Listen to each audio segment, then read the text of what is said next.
We potentially lost 150k on that deal overnight. The planning officer would only be in the office in between 12 and 2 o'clock on a Thursday afternoon if there was no football game on. It went on and on and on and on. I was going to the broker saying, right, what's the next steps? He led me down a path to the point of the day before completion and then asked for 150 grand on the day. I've not got that cash. What's my other step? He says, you need to get 150 grand. When we came to the Friday, we defaulted. It's our worst project we've ever bought. Welcome back to another episode of the PBK podcast. Each and every week we are joined with an amazing guest, and today we have a 2-for-1 for you. Martin, Sarah, how are you doing? Good here. Very good, thank you.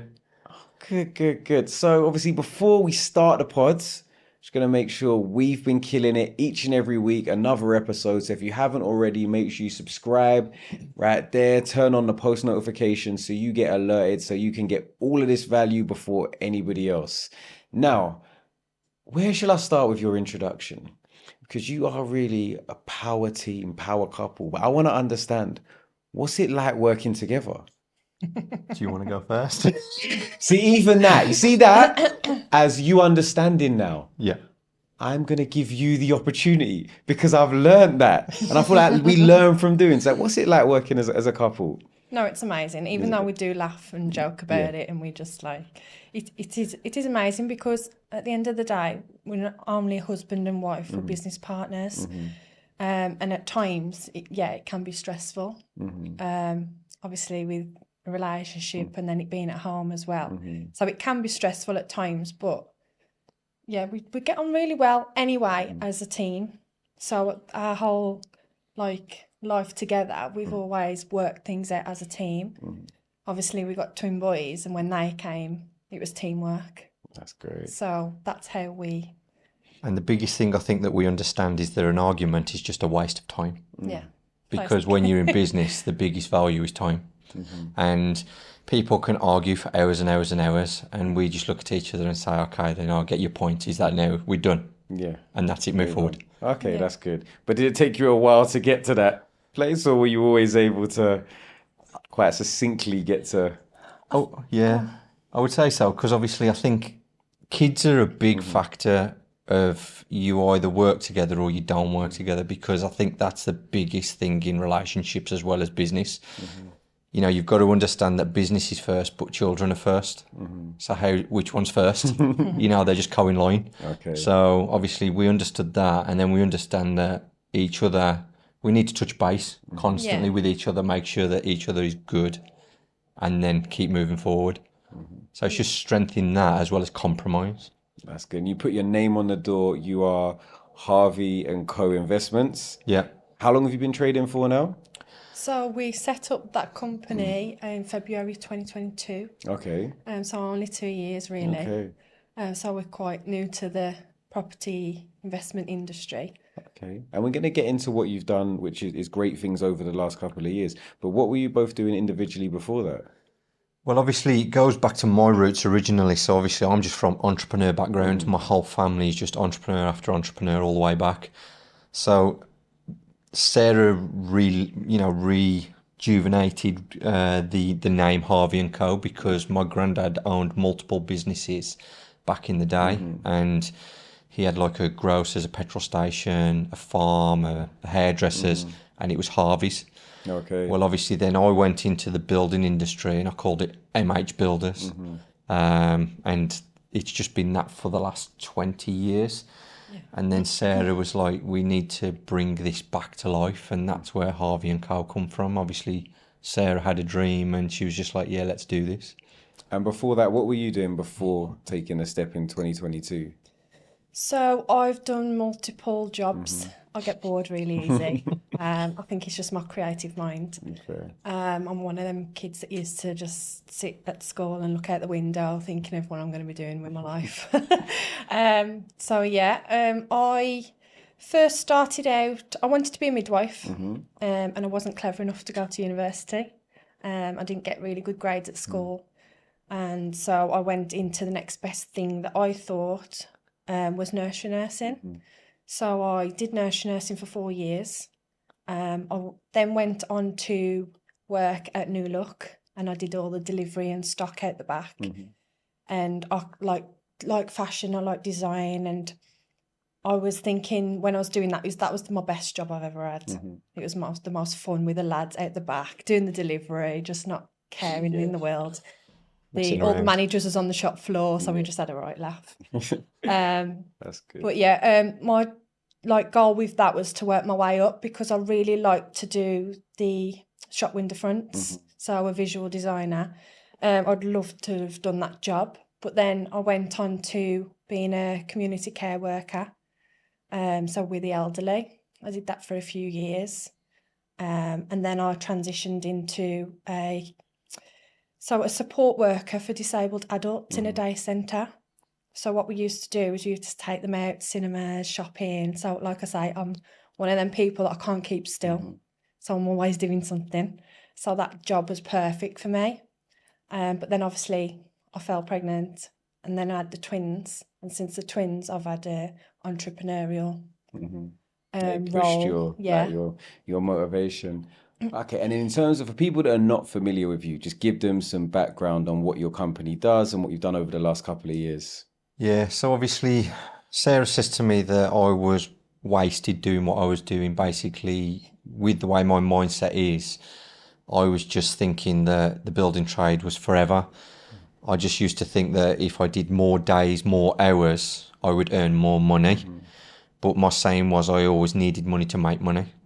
And Sarah was like, you need to really learn about finance. You really need to learn about how to work with people with finance. So you pushed us, didn't you, into going to a £1 course? And every time we say it, she laughs. But we did. We just took that leap and went, listened. I thought it was the biggest scam in the world, and thought, you know what, it ain't something I want to do. But then we carried on with it. And then when I started learning about that, it basically, we grew into this working with people and getting money on board to then start buying property. So that's where that all came from. That's nice. But obviously you've got a good background in terms of understanding. So a lot of people's first question when I speak to people is, but how do you find a good builder? And I think you'd already been able to tick off that, because you'd been probably through the good, the bad and the ugly in the building trades. And obviously then working on the other side of working with builders or people you've got existing relationships with. Well, we already had that understanding massively, because like my dad was a builder before I jumped into it. I went into it when I was 15, and then he taught me, and then we grew the company together. So I've got 40 years worth of knowledge and 25 years of being in the trenches myself. So when we learnt about we could buy property with people's money and, build a portfolio, it was just such an easy step. And we had so many people asking the same question, like, how do you find a good builder? And like, we already was the builder, and we was actually a builder that cared. So that care was there, where we hear so many people say that they've been ripped off by builders. I think there's a lot of people in the property space that actually, when we think about it, who is liked in the property space? Because we insult deal sources a lot of the time. We, and why we, I probably mean Tej, insults builders a lot of the time. Everyone's always complaining solicitors never reply to them. We need brokers, but we complain about them. We need lenders, but we complain that their fees are too high. Estate agents tell us, they promise us the world is under deliver. I think it's a space where we all complain about each other. Yes. I think it's obviously a case of finding the good ones, obviously. So you were able to use your experience. You went to like a course that kind of opened your eyes to saying, okay, you know what? I can actually utilize what I've already done, what I've already learned, my existing skill sets, knowledge, connections, to actually be more efficient. Because I guess you were previously, would it be fair to say that you were working hard but not necessarily smart? Yes, massively. And Sarah was telling me this on the regular. I was like, I'm sick of you making everybody rich. We need to make ourselves rich. It's time. Okay. So then you started to understand, okay, like whilst I'm, working hard, you don't always need to use your own money to make money. The first deal you did, did you fund it yourself, or was that investor funded, or what was the first your first kind of dabble into property? What did that look like? So we looked for JV partners because they all say look for JV partners. So our JV partner, we sat down with them, didn't we? And he says he'd bring 50% of the funds. We always says that we didn't have the funds, so we'd bring investor funds. So he was in with 50%. We bought 50% of investor funds. And what we did was we went down the earn and learn route. Because of the knowledge that we had in the building industry, we felt like that was such a niche to pass that knowledge on. And it just went. Everybody was just like, yeah, let's get on board. And we started our skip lane project, which was absolutely phenomenal, and the level of finish was insane. And we've actually broke the ceiling value in that road. So they were saying, the agents were, that we'd probably only get about 640, 650 max, and we sold for 700. Nice. And what was so talk us through that one. What type of property was it? What did you do? What was the numbers like on that one? It was on the market for, was it 490? 490. Yep. Then we negotiated and we got it for 475. It was then obviously downvalued. As they do. As they do. Oh yeah, add that to list of people we don't like. Surveyors. Surveyors. Just going to create the list as we go on. We'll just get the special effects guy to do sound effects every time we mention someone that people don't like. So then it was downvalued to 440 and we secured and brought at 440. Okay. We then put 200 in and we turned that from a 3-bedroom, 2 reception rooms, 1 bathroom and a downstairs toilet into 4 bedrooms, main bathroom, 2 en-suites, open plan kitchen, diner, living, and a snug, and then a separate... Spice kitchen. Oh yeah, 2 kitchens. Yeah. Okay. Then. And another reception room. Nice. So yeah, we made it huge.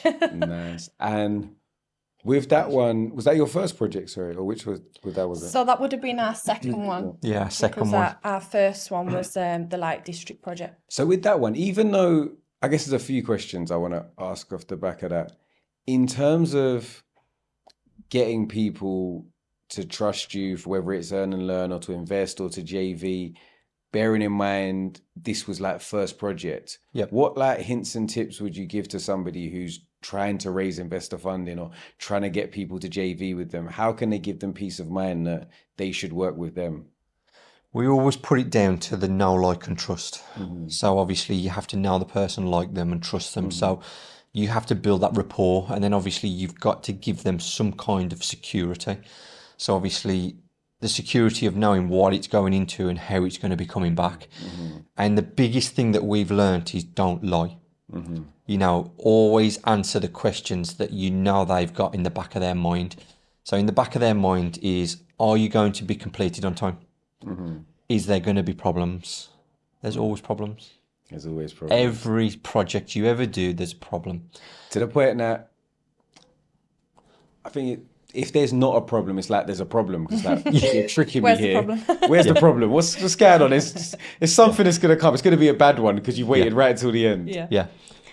So I think so. That's like that was my first question in terms of raising the funds. The second question is obviously you were working on the other side before, so you had a client, so they're telling you, look, I want to build. If they want to build a pink extension, you know, it's fine. It's their problem. If they want to do, you know, whatever they want to do, if they want to have a complete marble kitchen in an area that isn't valued, you know, it's not going to be worth it. It's not your problem. But now going to do something where you're going, so you got like dirty kitchen, you got multiple en suites, you got large open plan kitchen, living rooms. How were you confident enough that where you were spending money was going to intrinsically add value? Well, this is where our marital arguments came in, wasn't it? Should we say? Yeah. So I was the one that am the penny pincher. And Sarah is the one that likes to spend the money. But I know where to spend the money. I see. So because we always try and add as much value for people watching and listening as possible, where would you say are good areas to spend money on a refurb that are going to help you get a return? Kitchen. Heart of the home. Definitely the heart of the home. Then, bathrooms. But obviously bathrooms, you need to add spaces. With the skip lane one, it was quite easy to add an ensuite into the bedroom, because you walk down a corridor and at the end of the corridor was the toilet. And then you like turn left on the corridor and it was the bathroom. So we moved that door forward to the front of the corridor, which then we were able to pinch that space for the ensuite. So it's just moving a door. And I think it's when you're thinking about en-suites, you got to think realistically. Generally speaking, there's going to be one or two decision makers when it comes to buying a home, and you have to cater to them. So the kitchen, the bathroom, the master bedroom, that's who's going to decide. They have to fall in love with the property. So I always talk about things like curb appeal, particularly in a market where it is now. Spending that little bit of extra money to maybe brick clean the property, or to make sure all the masonry work looks perfect, maybe fit a front gate where you could say, oh, we don't really need one, it's going to cost me £200. But it's that thing of, it's very easy to break to make something bad, and then it's very difficult to then actually want to like it again. So you've got to give people every reason to say yes. Yeah, we call it the wows, don't we? Yeah. So obviously you designed that house with the wows. So what was your wows? So obviously curb appeal. That's my first wow, because you need to drive up and go, wow. Yeah. Walk through the door, that's your next wow. Yeah. So with Skip Lane, as you open the door, I wanted to be able to see straight down the garden to give it that open. It's got that dual aspect you can see. And it's always nice when you've got those, because the world is about pictures, right? Yeah. Like, if you can't take a picture of it, if it's not Instagrammable, did it really happen? Yeah. Exactly. So like, if you know that, okay, I can walk in and I can just imagine I'm going to take a shot like this where you're going to be able to see a nice staircase, maybe some glazed doors going out to like an open plan kitchen living room. It's just that, okay, how am I going to get people through the door? And ultimately it's going to be nice pictures. Yeah. So like when you walk through the door, we had some French doors, and then you could see straight through them because there was glass. And then as you open them doors, that's your open plan kitchen, dining, living.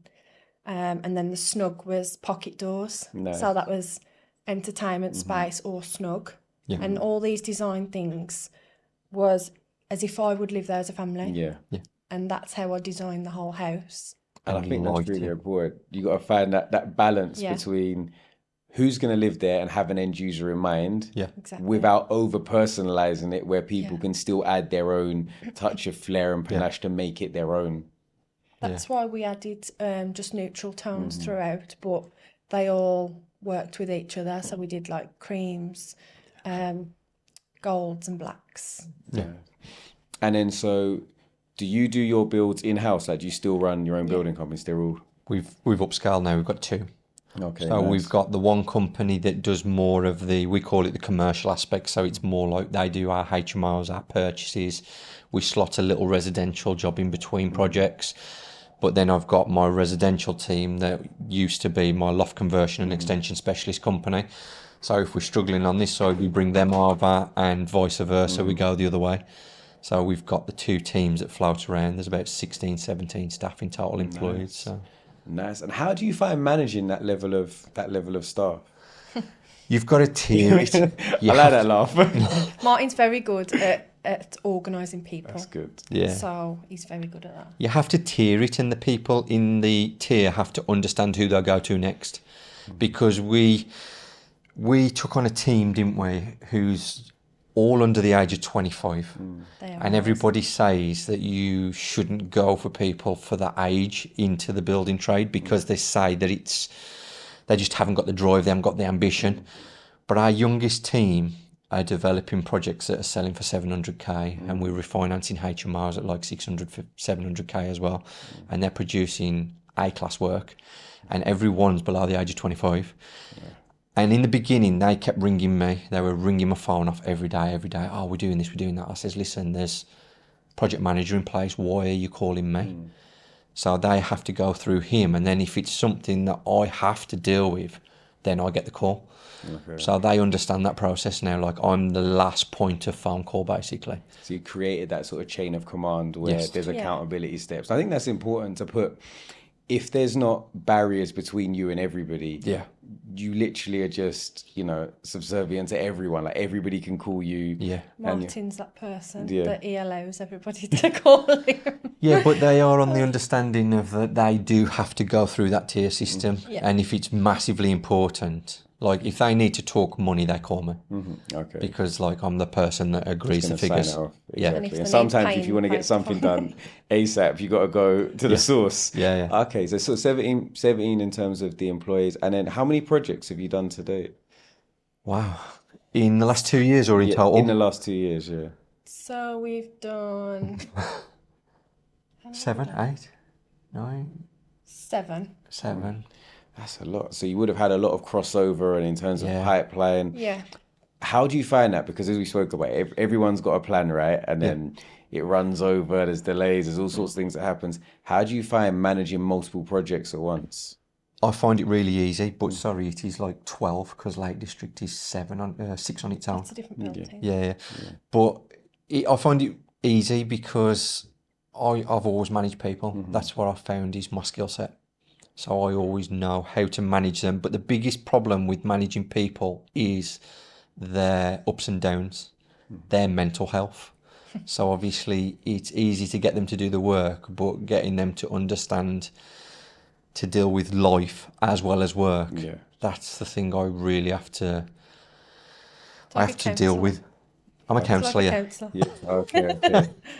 Can imagine. Well, I think you came, like when you told me about your background and the things that you wanted to do in, working with people with disabilities as a carer, even initially wanting to be a midwife in the nurseries, they all come from quite caring backgrounds. Whereas I guess a lot of business is a lot more bottom line led. How do you find from a personality perspective balancing those different traits?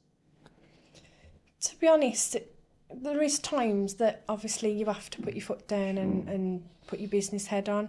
But like Martin said earlier, we're the builders that care, basically. Like we put thought, we put love into our projects, and obviously when we're going back to the Harvey Co thing, the Harvey is us, the Co is our community, it's our team, it's our family. Because without all of them, we wouldn't be Harvey & Co. And it's the culture in the business. So, the company culture as well. I think that's really important, like curating a culture. Yeah. And you can't expect people to be the way you want them to be unless you sort of lead from the front. Yeah.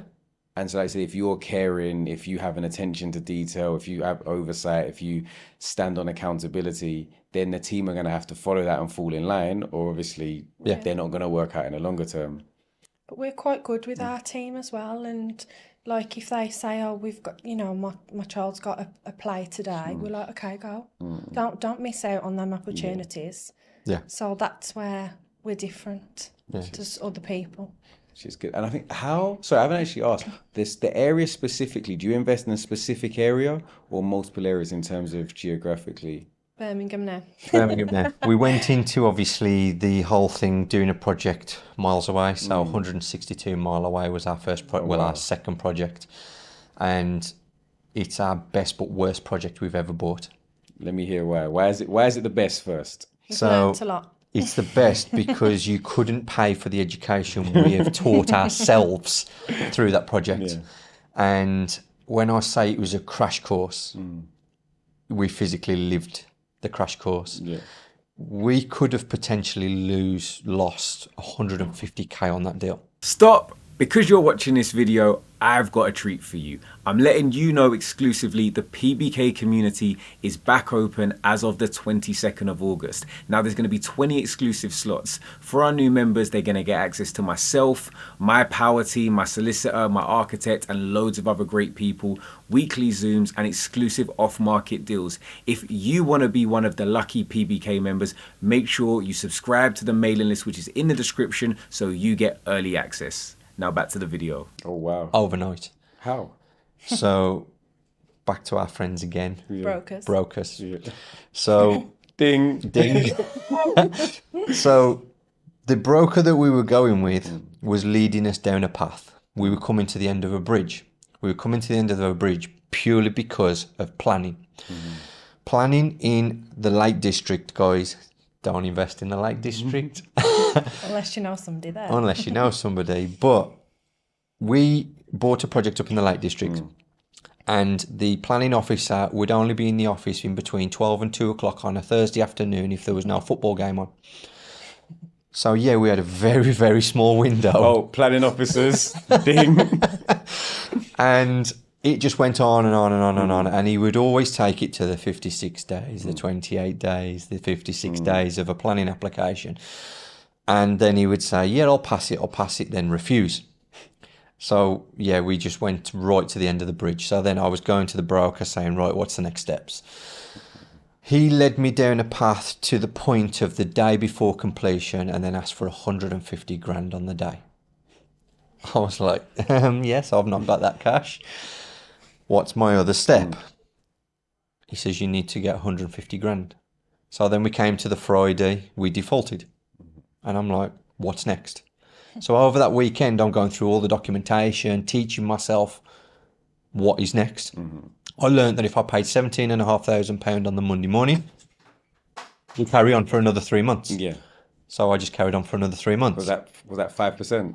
Yeah, something like that. And like obviously the default payment and then the interest in advance. Yeah. So then I started looking around and saying to people, like, what's the next steps? So then I got introduced to a different broker. And he says, right, they've missed off the complete commercial valuation on this project. So he got it reevaluated and then put 25 grand in my bank. Yeah. Carry on with the project. To carry on with the project. And I think that's the thing, like, which is why when it comes to whether it's all of the people we spoke about, that there is great examples of all of these people. Yes. But you've got to find the good ones. And that's why, see, whether it's going to networking events and being able to speak to people that have actually used them, personal recommendations, as you'll know in the trade, always go a long way. Yes. Because it's actual real life experience. But as you mentioned, mistakes in property can be very expensive. Yep. So it's so important to have the right people in your corner. 100%. Yeah. Because the reality is that, obviously, for example, for finance docs, yes, you're supposed to read everything. Yeah. That being said, you're also in a much better position if you can have a level of trust to the people that you've brought on as your experts. Yes. But are you reading, absorbing, or scanning? Yeah, and that's it. And it's like, I'll be honest, like there's at now where I've been working with my broker for 10 years. Yeah.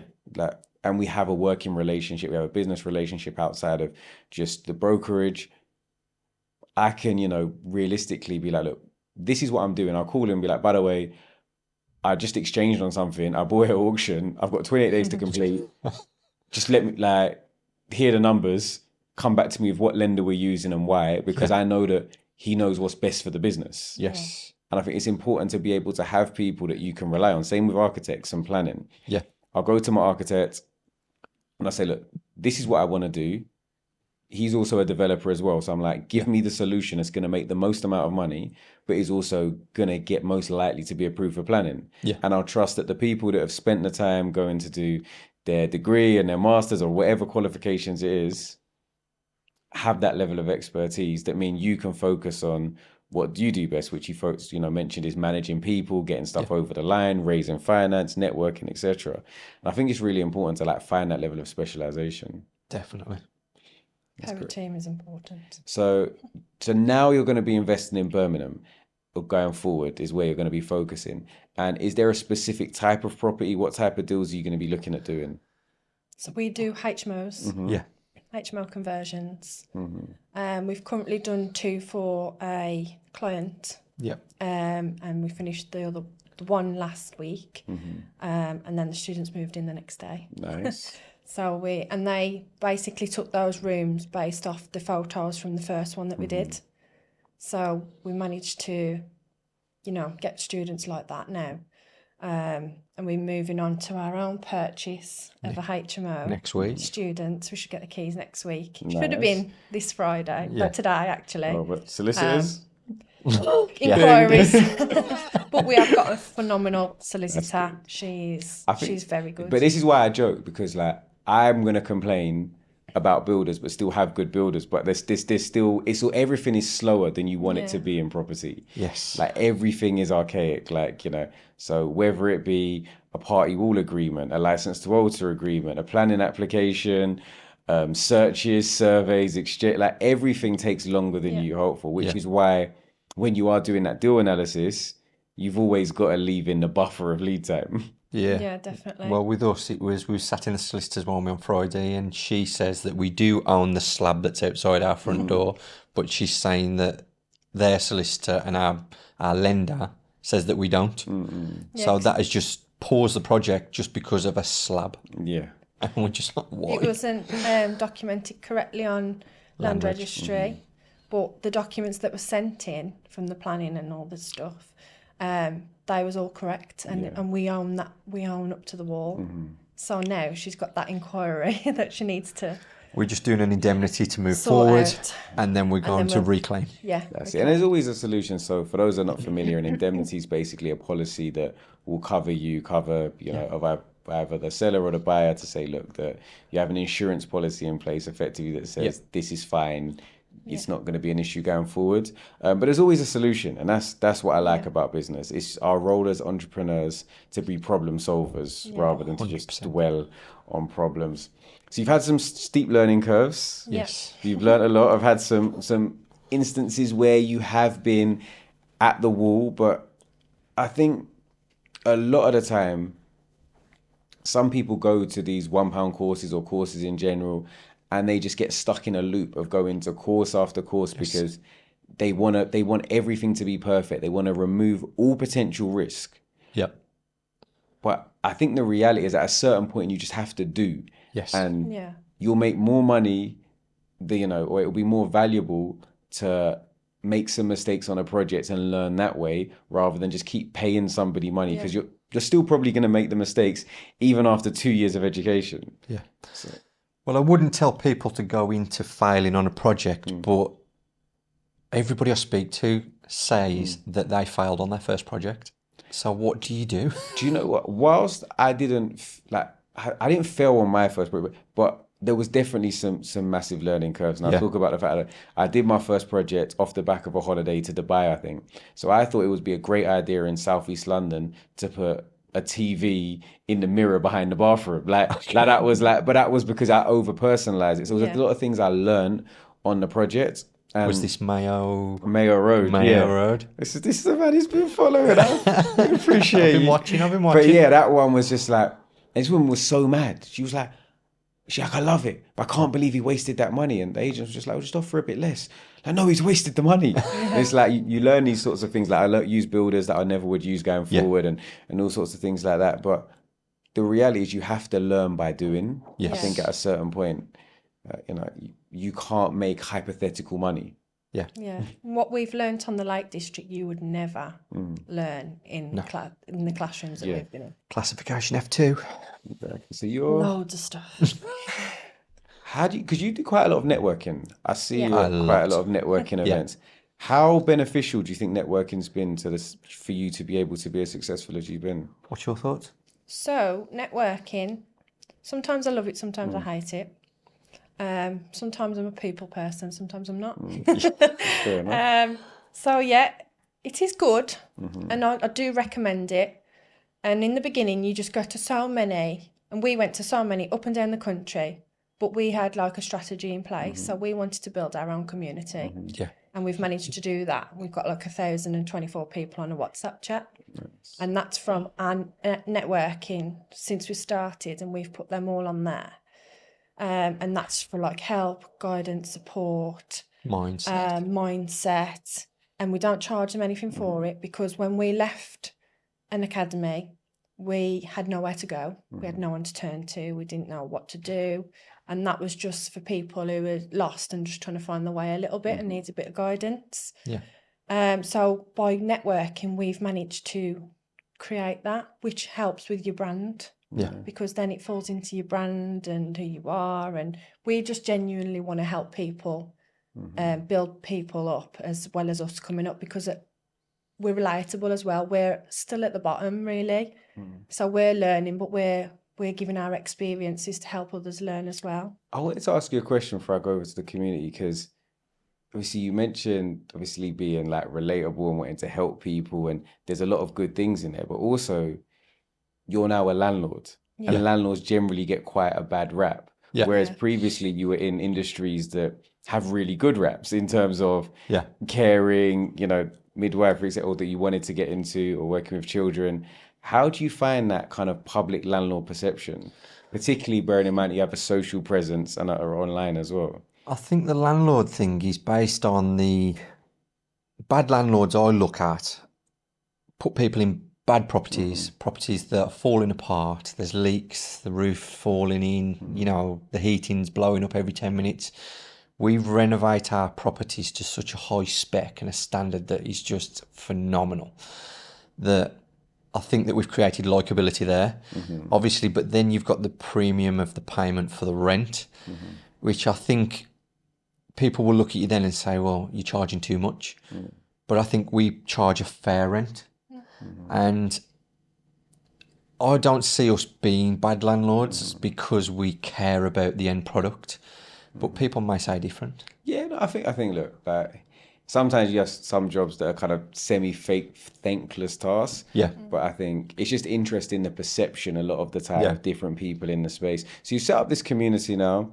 You've now actually got networking events. You actually do. Yep. You're in July. You've got, is it your second or 2 weeks. third one? Three. So okay, so you got a third one. I'm hoping, said fingers crossed, that I'm going to be able to attend. You know, so it should be good. But what do you get out personally of putting on networking events? Well, we didn't actually want to do networking events. No, we we were didn't. asked for, you know, when everybody rings you up and says, Kat, can we go for a coffee? Yeah. Can we go for a coffee? Can I pick your brain? Can I Yeah. pick Pick your brain? By the way, I don't drink coffee, by the way. For anyone that asked me, I don't drink coffee. Yeah. I do, however, like an appetizer. So There you go.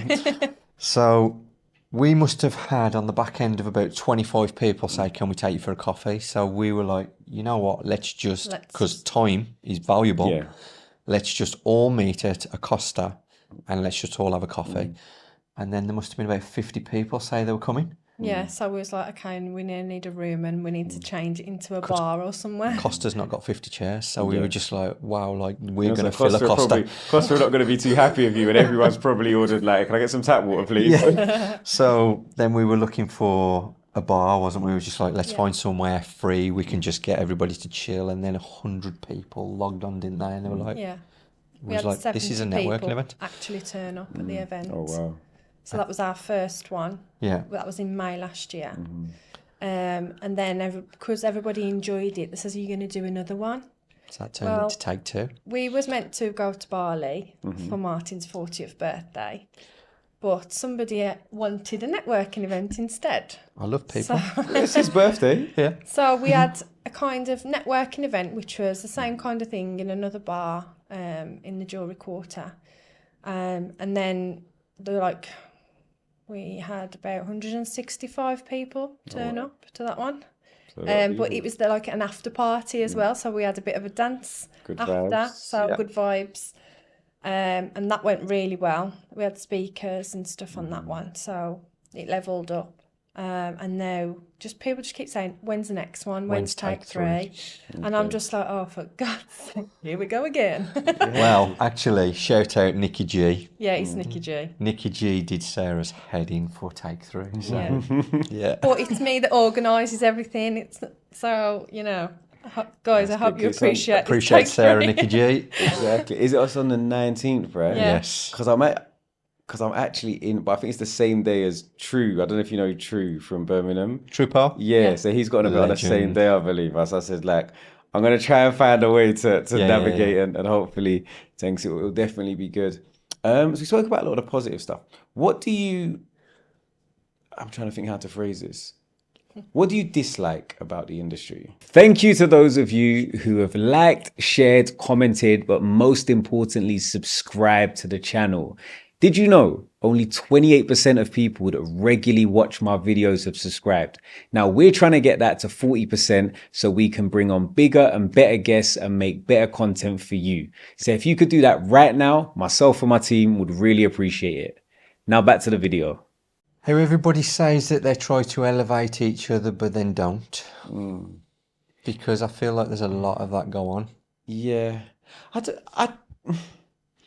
I feel like I personally have had quite a positive experience, but obviously it's just everybody's experience is very sort of personal. And I guess maybe I've been in a fortunate place where I've not needed that much from people a lot of the time, or maybe people see that it's worthwhile doing it because they're going to get something in return. But I think I've, in comparison to other industries that I've been in, I definitely feel like there's more of a collaborative work element, but it is still frustrating when you think, come on. People try and ride on the back end of other people's success sometimes and don't give them the shout out for that help as well. Yeah. I guess it's okay. So frustrating, not necessarily getting flowers sometimes when you know you've been instrumental to people's journeys. And what do you find the hardest in the industry? What do you think? I find bridging stressful. I think it's still the Lake District one. Bridges, another one. Yeah. It's still the Lake District, just got the PTSD. That's just our ultimate pinnacle project. I think one thing for me with Bridges is just fit for purpose. Cheapest isn't always the best lender. No. Like, it's about how quickly do you need to complete? What's it going to be like if you have to go over term? Are they going to be able to give you a further advance if the bill cost goes over? Like, what do you need? How flexible are they going to be? Are you going to have all pre-commencement conditions signed off if it's planning, or are they just going to be happy to lend for you? So I think with bridging, it's really great to have a great broker in your corner who's going to be like, okay, cool. You're planning to do a 400-meter race. This is the kind of pace. This is who we need to put you with and position you with. My thing is that people, like any service as such, they don't deliver the service that they sell. So they, like, it could be builders, brokers, it could be absolutely anything. They don't sell that. They don't deliver. They don't give 110%. They get to 90 and they're like, oh yeah, that's what we told you we were going to give. Under deliver. Yeah, that's definitely frustrating, particularly if you're somebody who wants to over deliver. They're not matching your energy effectively. I think that could be. You're picking up the pieces. Yeah. You shouldn't have to pick up them pieces of anything. It's just, I think I find that personally, unfortunately, in the building space, so builders. But it's just like when we don't even get to snagging, like it's like we get to not finish it at the very end, all the little bits, I'm going to come back and do it. It's like, this isn't snagging. It's not even done yet to even get to the snagging point. Yeah. I find that bit quite frustrating. Not complete. It's not done. It's not done. Like 90% of done is the same as just not done at all. So it can be frustrating. Okay, what's next for you guys? Like, what's like, you said you're going to Birmingham, but what are your goals? Do you have 1-year goals, 5-year goals? What are you hoping to achieve? We have separate goals, but we walk along each other, don't we? So what's yours? So obviously I do property staging as well. Our whole Harvey Co is source portfolio building, basically, as well as doing our own projects. Source, do the build, do the stage, and then obviously pass to a management company or back to landlords, whichever they prefer, as well as doing our own. So I want to really push my staging, and I want that to be like a nationwide staging. By the way, I'm going to have to do a ding for stages. I'm sorry. We know a good one. Exactly that. So, okay, staging. And so for those that are not familiar sometimes, because we're different people at different stages. Yeah. See what I did there? Stages. What's staging when it comes to properties? So staging is essentially after the decorating, it's putting all the furniture in so it's ready for rent or resale. So yeah, that helps massively. People don't budget that into the budget, basically, to help your property sell or rent. And it's really important because you're going to get higher rents, you're going to get a higher price on your GDVs. For sale, it's going to just sell for much quicker because people can visualize. Because that's it. The reality is, like we touched on, what helps properties sell, kitchens and bathrooms. Beyond that, you've got your flooring, the paint on the walls, maybe some radiators and skirtings and doors. You can't see a lot. And unfortunately, not every buyer is super shrewd. So if you've got an open plan kitchen, living room, sometimes showing people actually this is where a sofa can work, but you can still get a dining table and it maybe works with, an armchair as well. Just say, okay, that works for me. But without that, people just see an empty space and think maybe the room's not big enough. Well, that comes from before COVID, I run my own wedding company for 6 years. So you skipped that one out when I was asking what you did before. I run my own wedding company, and that was dressing the rooms for weddings, and then wedding coordinator. So when I'd dress the room in the morning. When they turned up, I'd be the wedding coordinator up until the first dance, and then I would leave.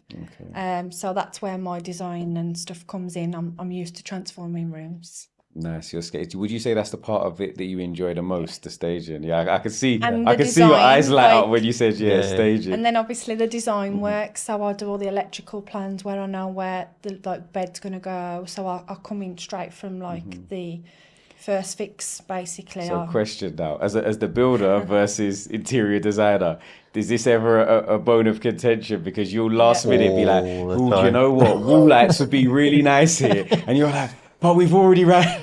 Not happening. To be fair, the only thing that I'm quite good with that.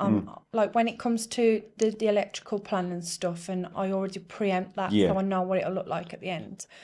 But when it comes to budget, I'm like, Let's get real. because on the skip lane, he says I wasn't allowed porcelain slabs outside, and I hunted for porcelain slabs, and I got them half price. It was meant to be like $3,500, and I got them half price. But I guess that's where the balance of someone who's doing purse strings versus someone who's doing great design. Yeah. You're forced to, by slightly clashing, you come together and have a more productive outcome. So you wouldn't have had porcelain slabs, you wouldn't have had an over, so you've managed to meet in the middle and find a good compromise, which is And then good. obviously the kitchen in Skip Lane, I wanted bespoke, floor to ceiling. Yeah. No Howdens, floor to ceiling. And I was adamant And he that was we like, wasn't "No." spending on that budget. And he was like, this is your budget. If you can find this in the budget, then you can have it. And what did she get?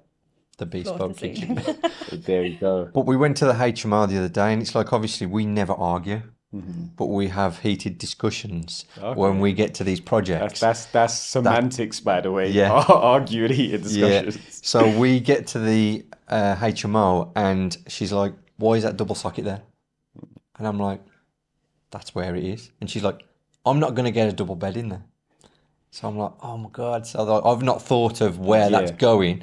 And then she's thinking of location.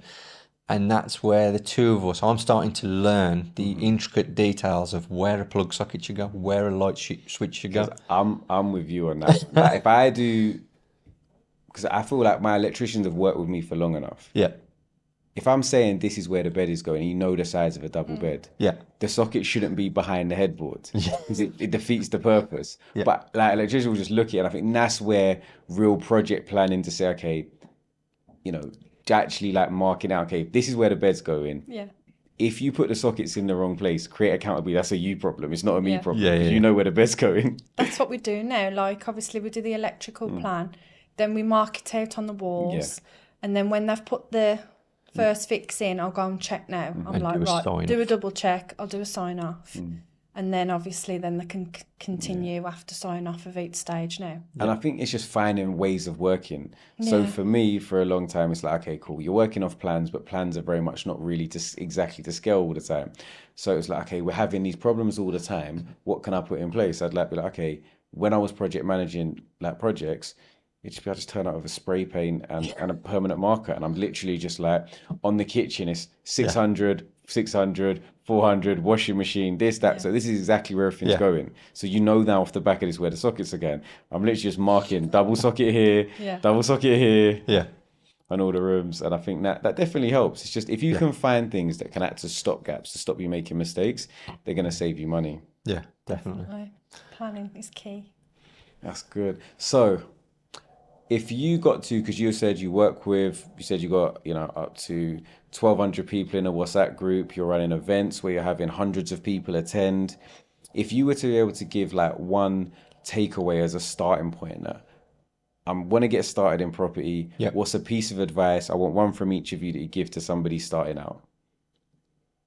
Take your time, pick the right people, and don't be scared to go all in. Like, if you're going to do it and you understand that you're going to come across problems and you're able to create the solution to the problems and you've got that drive, you need to have drive. You need to have a positive mindset.